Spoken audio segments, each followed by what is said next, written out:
Guys, welcome my new vlog. आज हम हैं दुकान पे और मेरे पास पटाखे हैं। पटाखे देखो, ये है पटाखे सारे। नीचे कर देता हूँ।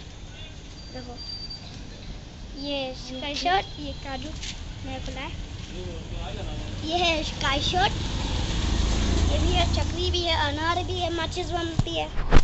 देखो, अब ये भी है चक्री और ये सब। और फोन पे मैंने नया खोला है, पता है, नया खोला है मैंने, दिखा रहा हूँ।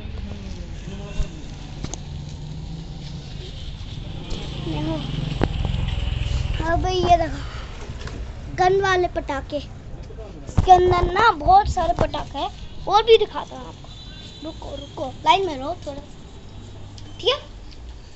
अब हमारे मेन रूम में देखे,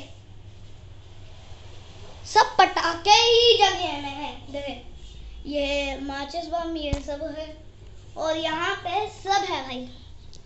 और एक भी पटाखा बिका नहीं आज, पॉप बटा है।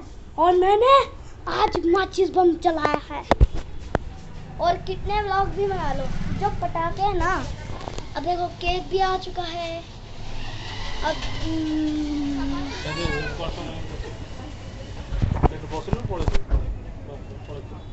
नहीं बोले